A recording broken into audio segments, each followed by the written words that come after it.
Welcome to day 35 of our one-year Bible reading plan. Today, we dive into Exodus 28, where God gives detailed instructions for the priestly garments, highlighting the importance of holiness and dedication in serving Him. In Matthew 24, verses 36 to 51, Jesus reminds us to stay watchful and ready, for no one knows the day or hour of His return. Let's reflect on these powerful scriptures together. Exodus chapter 28. Have Aaron your brother brought to you from among the Israelites, along with his sons Nadab and Abihu, Eleazar and Ithamar, so they may serve me as priests. Make sacred garments for your brother Aaron to give him dignity and honor. Tell all the skilled workers to whom I have given wisdom in such matters that they are to make garments for Aaron, for his consecration, so he may serve me as priest. These are the garments they are to make: a breastpiece, an ephod, a robe, a woven tunic, a turban and a sash. They are to make these sacred garments for your brother Aaron and his sons, so they may serve me as priests. Have them use gold, and blue, purple and scarlet yarn, and fine linen. Make the ephod of gold, and of blue, purple and scarlet yarn, and of finely twisted linen, the work of skilled hands. It is to have 2 shoulder pieces attached to 2 of its corners, so it can be fastened. Its skillfully woven waistband is to be like it, of 1 piece with the ephod and made with gold, and with blue, purple and scarlet yarn, and with finely twisted linen. Take 2 onyx stones and engrave on them the names of the sons of Israel in the order of their birth, 6 names on 1 stone and the remaining 6 on the other.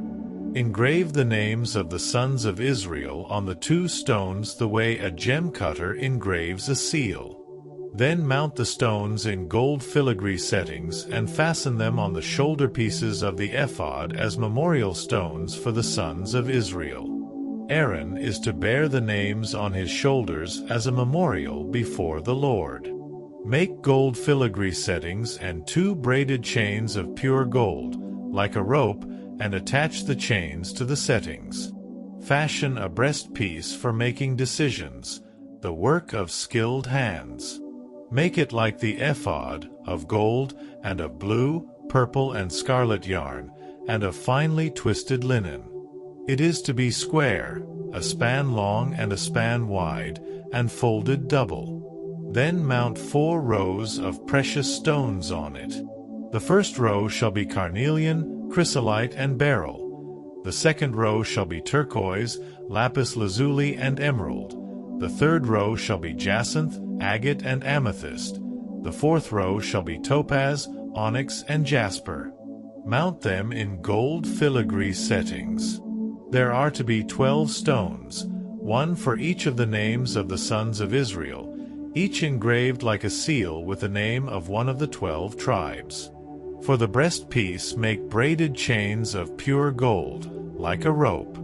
Make 2 gold rings for it and fasten them to 2 corners of the breastpiece. Fasten the 2 gold chains to the rings at the corners of the breastpiece, and the other ends of the chains to the 2 settings, attaching them to the shoulder pieces of the ephod at the front. Make 2 gold rings and attach them to the other 2 corners of the breastpiece on the inside edge next to the ephod.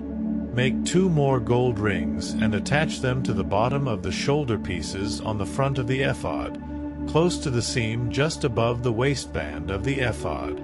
The rings of the breastpiece are to be tied to the rings of the ephod with blue cord, connecting it to the waistband, so that the breastpiece will not swing out from the ephod. Whenever Aaron enters the holy place, he will bear the names of the sons of Israel over his heart on the breastpiece of decision as a continuing memorial before the Lord.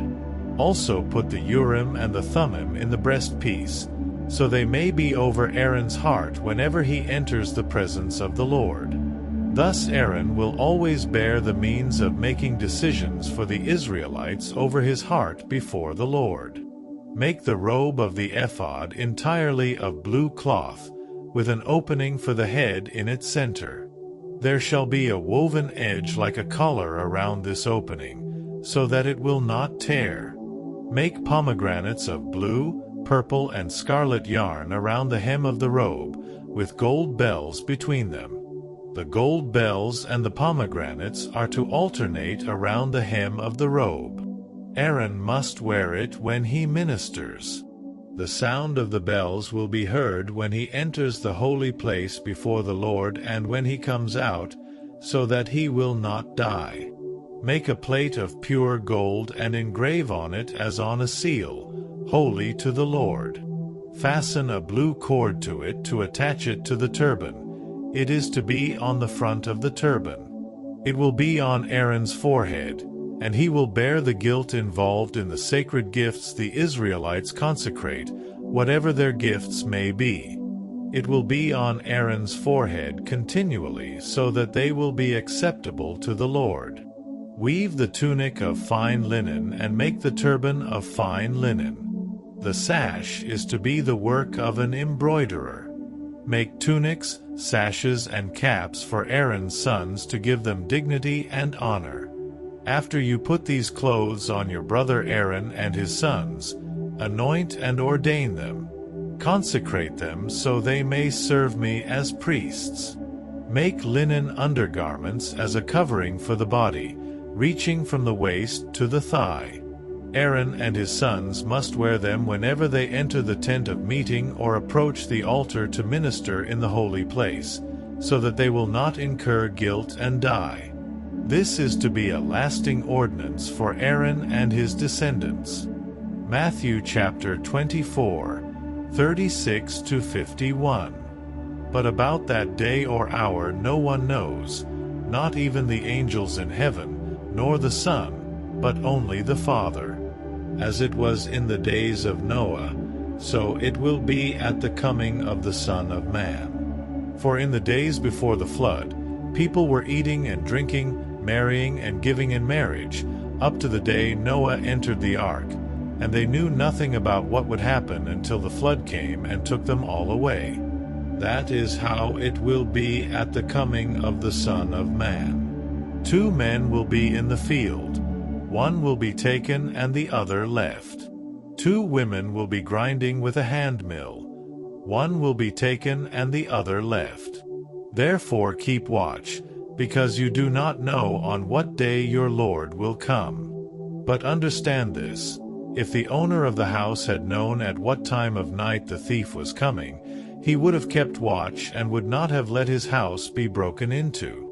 So you also must be ready, because the Son of Man will come at an hour when you do not expect him.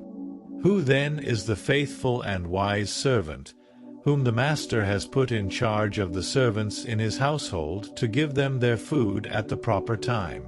It will be good for that servant whose master finds him doing so when he returns. Truly, I tell you, he will put him in charge of all his possessions. But suppose that servant is wicked and says to himself, "My master is staying away a long time," and he then begins to beat his fellow servants and to eat and drink with drunkards. The master of that servant will come on a day when he does not expect him and at an hour he is not aware of.